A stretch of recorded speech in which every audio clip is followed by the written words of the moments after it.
For many years, Dick Van Dyke has been known as the happy and lively actor who captivated audiences in Mary Poppins and Chitty Chitty Bang Bang. However, Van Dyke has never fully shared another part of his life until now. In 1961, The Dick Van Dyke Show was an iconic part of TV history, but behind that picture-perfect family vibe, there was a lot of jealousy and tension that caused some serious rifts among the cast. Today, at 99 years old, Dick Van Dyke is finally opening up about this part of his life. Opening up about the real drama that happened behind the scenes and what could have made this famous entertainer feel so frustrated and let down. Get ready for a shocking insight that will change how you see this famous entertainer and the career that made him famous. Van DJK became famous around the world in 1964 for his role as Bert the Chimney Sweep in Mary Poppins. He added humor, dance, and music to the hit movie, which made over $100 million, but people still talk about his lackluster Cockney accent.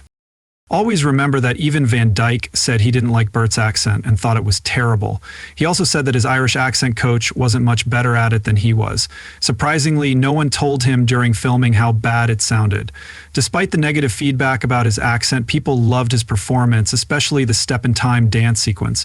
At 41 years old, Van Dyke had to keep up with younger dancers, and it took 23 tries to get the right take. He later said it was Even Disney fans agree that Dick Van Dyke's performance as Bert in Mary Poppins wasn't perfect. His attempt at a Cockney accent in the 1964 musical is often called one of the worst in movie history.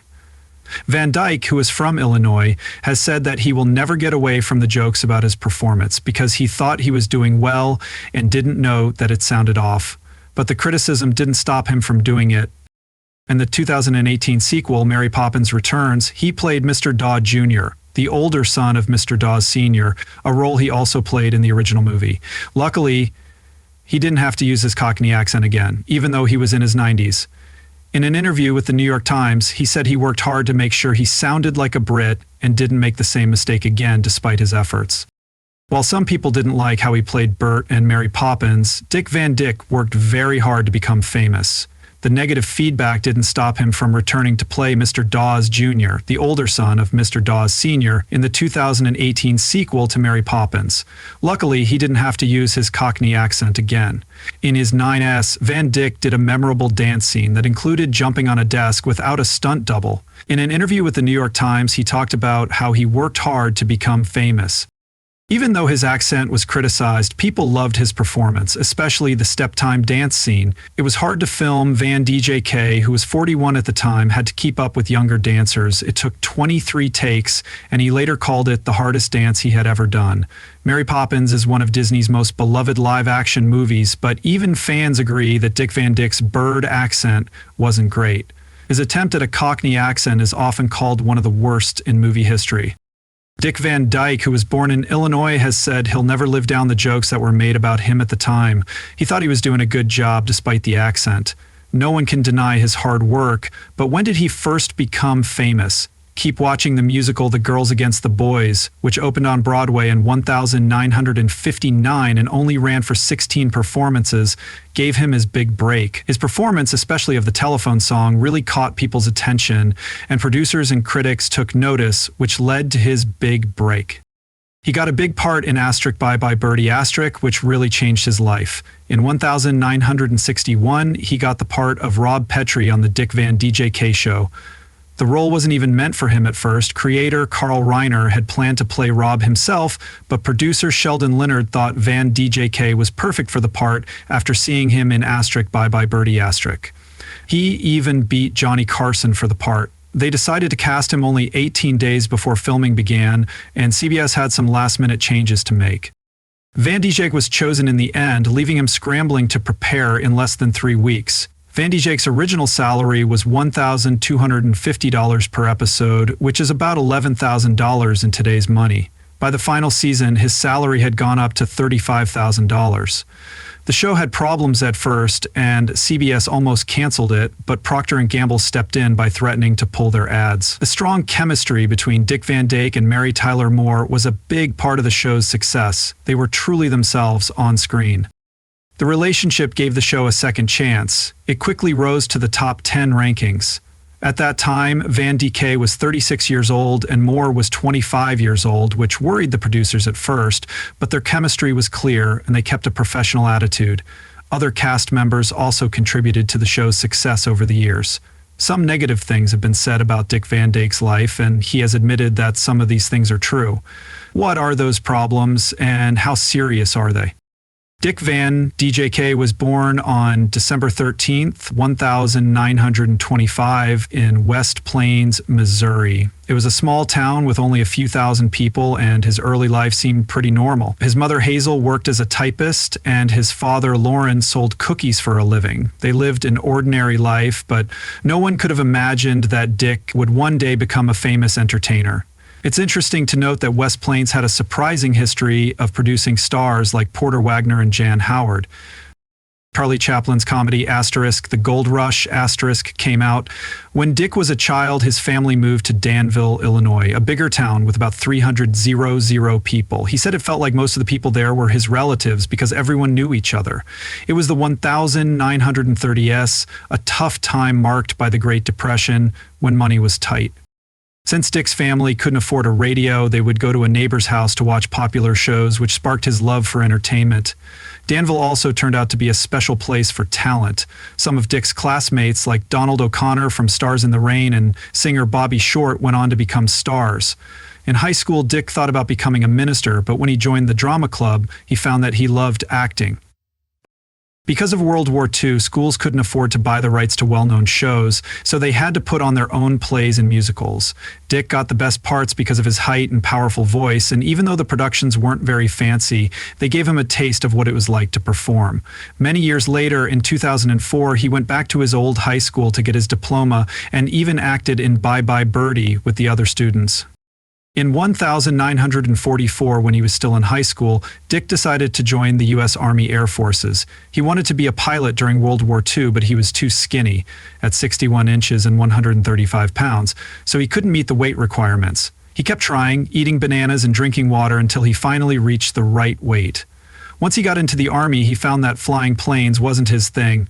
Instead, he was sent to work as a maintenance worker. He was in a special unit that entertained troops, built stage sets, performed in plays, and even played a radio announcer. Later, Dick joked that his fear of flying was what led him to a career in show business. He served until 1946, and those years helped him discover his love for performing. When he was 22, in 1947, Van DJ got his first job as a radio DJ at WDNN, a small station in Danville. He walked into the station and asked for an audition and was hired. He was hired right away and led the morning show from 7 a.m. to 11 a.m. to noon and quickly became a favorite among listeners. He had a natural gift for humor and would make up funny characters and voices for his broadcasts. One of his most popular segments was called Man on the Street, and it featured playful and funny interviews with locals. On April 1, 1948, he pulled off a huge prank by convincing the whole town that a UFO had landed, which caused a lot of noise and calls to the police, even though he almost got caught. He was fired, but the incident only made him more famous in Danville later that year. There, he met Phil Erickson, who was famous for his amazing pantomime skills. Phil liked Van Dyke's sense of humor and suggested that they work together as a comedy duo. They chose the name Eric and Van, the Merry Mutes, for their shows, which were unlike anything people had seen before. They did silent acts while lip-syncing to classic songs and acting out funny scenarios. One of their most popular acts was pretending to be an opera. In 1947-1953, the Merry Mutes went on the road and performed in clubs all over the West Coast. They were very dedicated to their craft and often put on 5 shows a night, 7 days a week. In 1950, they made history by putting on 35 shows in 1 week in Los Angeles. Their big break came in 1951 when they got their own TV show, The Merry Mutes Show, on WSB-TV in Atlanta. This made them famous across the country, and they even got to appear on The Ed Sullivan Show in 1952. They did skits like the hilarious slow-motion football routine that really hit home with audiences everywhere.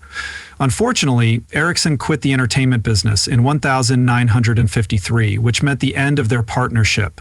However, Van Dyke kept going strong in his career after his time with the Merry Mutants. In 1955, he started hosting the CBS Morning Show, where he brought his unique humor and creativity to the table, teaming up with puppeteer Bill Beard to...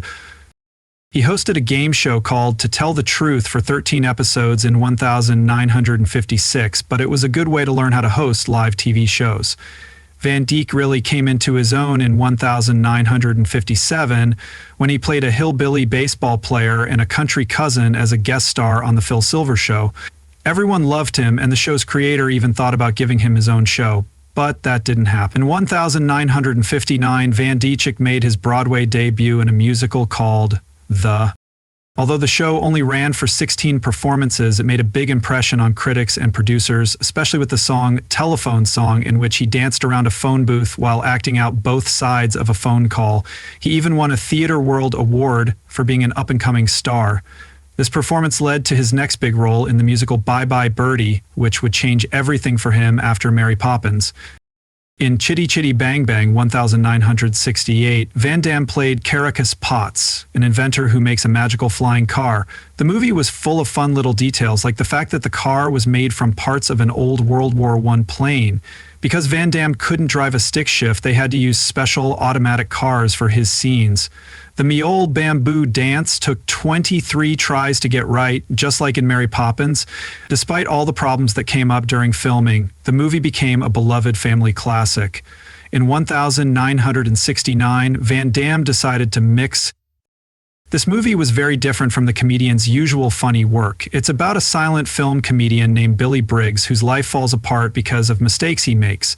The movie starts with Billy's funeral and then goes into his backstory through flashbacks. Van Dyke's performance was serious and emotional, showing a different side of his talent. Even though the movie didn't do well at the box office, it later got praise for its honest look at the struggles of fame and life in the... After the end of the Dick Van DJK show in 1966, he returned to TV with the new Dick Van DJK show in 1971. In this show, he played Dick Preston, a talk show host from Phoenix, Arizona. The new show started on September 18, 1971, exactly 10 years after his first hit series. This time, they talked about serious issues like interracial relationships and childless marriages, which weren't really talked about in the 1960s. Despite these new themes, viewers didn't really like the show. Mentioned that the ratings were really low by the last season, they changed the setting to Hollywood and made Dick's character a soap opera star, but that didn't help. There were also problems behind the scenes, like when CBS banned an episode called Lieutenant Preston of the 4th Cavalry. This made a key writer, Carl Reiner, very angry, and he quit without him. Van DJK thought the show couldn't last. It ended in 1974 after 72 episodes on his 89th birthday. He thanked his neighbors and others who acted quickly to save him and his property from a dangerous fire. He said, "I couldn't stand up, so they had to lift me and carry me to the car. They saved my life and my house." One rescuer said, "At that moment, I realized I had to put everything else aside and get these people safety. I helped him get into the car, and as soon as I was done, he grabbed my arm and begged, 'Please, don't let my house burn down.'" The group used a neighbor's fire protection system and garden hoses to save the back house. "We protected his house and all the memories inside. That's what really matters," they said. Van DJK thanked them and said he looks forward to his next birthday but hopes it won't be filled with the same fiery drama. Dick Van DJK faced wildfires in law.